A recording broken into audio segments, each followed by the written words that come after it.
Hello, this is Nina, and for today, we're going to make Okonomiyaki. So for the ingredients, kailangan natin ng cabbage, egg, bacon, cheese, and kamatis. So paghaluin lang natin lahat.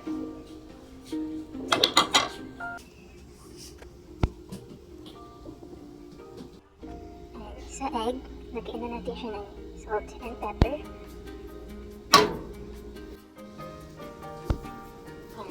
Tapos haluin and ilagay sa okonomiyaki mixture.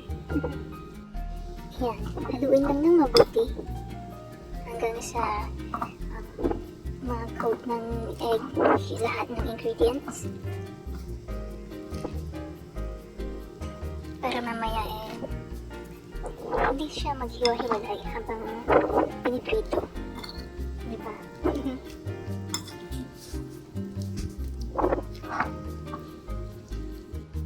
Ayan. So, na-coat na siya ng egg. Next, i-fry na natin siya. Maglagay ng konting oil sa pan.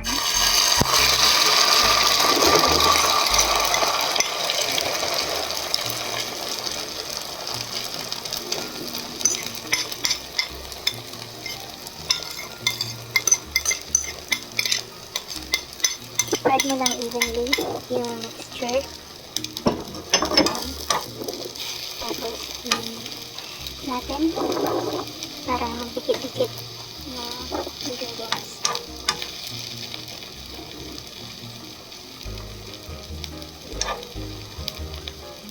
So, medyo mabilis lang siya i-fry. Huwag natin yung pababayaan kasi masusunog yung cabbage. Okay. So ayan, malapit nang maluto yung isang side. And kapag luto na, babalik na rin na natin siya para lutuin din yung kabilang side. So ito siya silang ginagamit ko. Bagong binilang yan kaso mataba pa ba para sa ganyan, para sa mga egg sana. Kasi mataba, kaya ang ending, gamit ko pa rin yung dati. Kaya, tatry ko na siyang balik na rin. Hindi ba na po? Squirt na natin siya.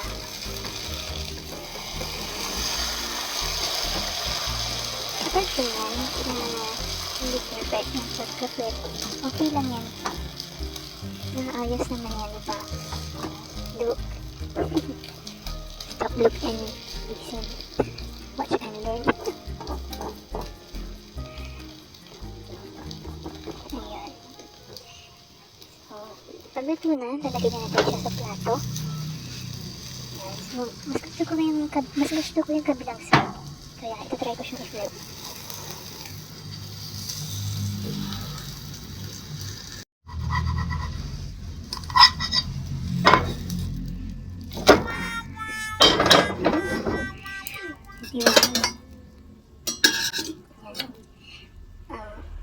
Don't worry, maayos ko pa naman yan. So ngayon, gawin na natin yung sauce, diba? Yung okonomiyaki sauce. So, maglagay ng around 2 tablespoons ng oyster sauce. Actually, hindi ko alam kung ito yung sauce for okonomiyaki. Pero, ano kasi siya for tonkatsu. Pero naisip ko, baka pwede sa okonomiyaki. Diba? Next, maglagay ng tomato sauce. Around 2 teaspoons with S. Tapos, maglagay ng konting soy sauce. Mga 2 teaspoon din ng brown sugar. Haluin lang mabuti. Sa tomato sauce, pwede ka rin gumamit ng banana ketchup kung wala kang tomato sauce. So, ilalagay na natin yung sauce sa okonomiyaki natin. Start ka sa gitna.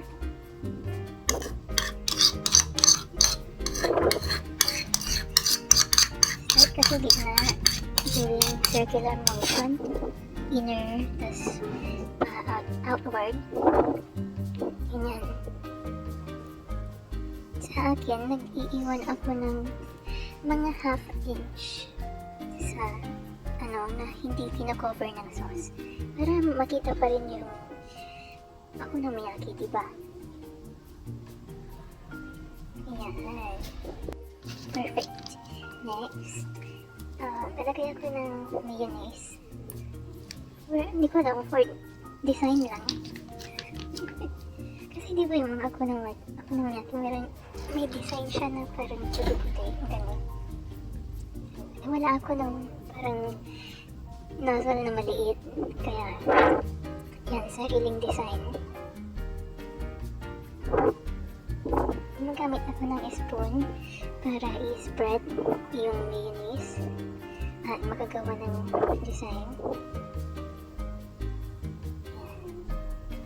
Yung design na ginagawa ko, para siyang yung idea na gawa ko sa mga cafe latte art, mga ganun.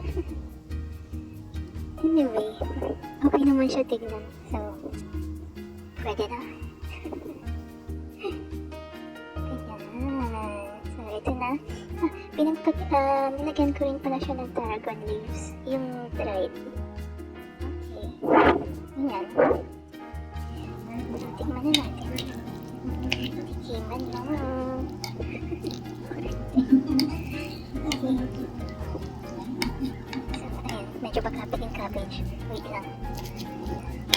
Ayan, sulisin mabuti. At kutsarahin. Ayan.